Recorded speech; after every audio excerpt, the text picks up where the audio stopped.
ये वो तारीख और जगह है जो इतिहास के पन्नों में सुर्ख लाल रंग से अंकित है। जी, सुर्ख लाल रंग, वही रंग जो लहू का होता है।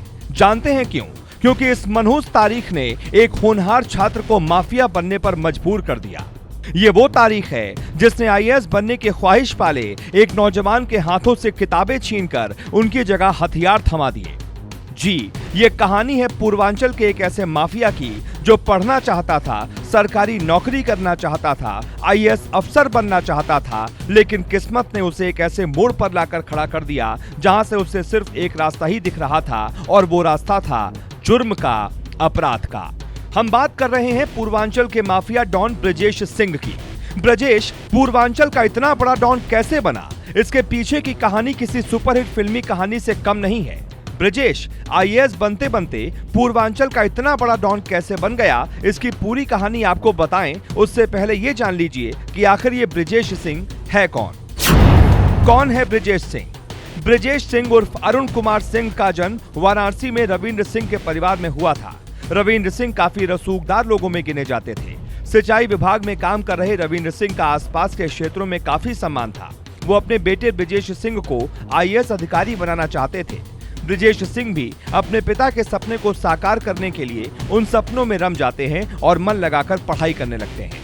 1984 में 12वीं क्लास के एग्जाम्स में उन्हें काफी अच्छे मार्क्स भी मिले थे।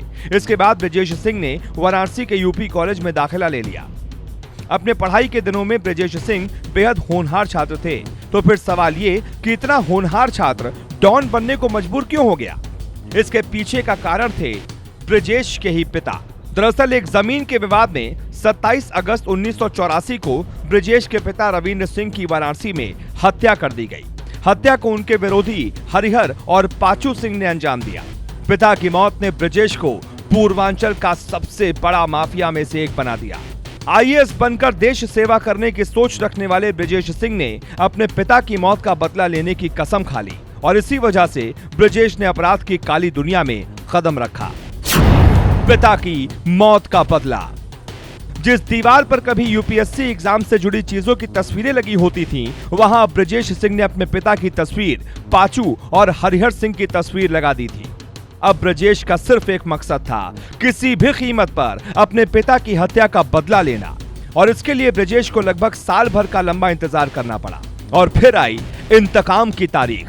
27 मई 1985 को ब्रजेश सिंह ने अपने पिता के हत्यारे के घर जाकर एक के बाद एक कई गोलियां उसके सीने में उतार दी और खुद के सीने में धधकती अपने पिता की हत्या के इंतकाम की आग को बुझा डाला।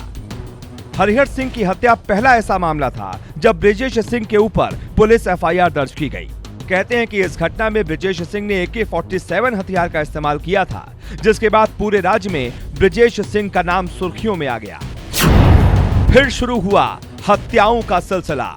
हरिहर सिंह को मौत के घाट उतारने के बाद भी ब्रजेश सिंह का गुस्सा शांत नहीं हुआ और उसने उन लोगों की भी तलाश करनी शुरू कर दी जो ब्रजेश के पिता रविंद्र सिंह की हत्या में शामिल थे। 9 अप्रैल 1986 को बनारस का सिकरौरा गांव अचानक गोलियों की तड़तड़ाहट से गूंज उठा। यहां ब्रजेश सिंह ने अपने पिता की हत्या में शामिल रहे 5 लोगों को एक साथ गोलियों से भून डाला था। इस घटना के बाद पहली बार ऐसा था जब ब्रजेश सिंह को पुलिस ने गिरफ्तार किया। ब्रजेश सिंह तभी से पुलिस की गिरफ्त में है और पेशी के लिए कई जिलों के कोर्ट में आए दिन उसकी पेशी होती रहती है। तो ये कहानी उस छात्र की थी जिसके पिता की हत्या ने उसे भी हत्यारा, माफिया और एक वक्त पर पूर्वांचल का सबसे बड़ा डॉन बना डाला। Bureau report.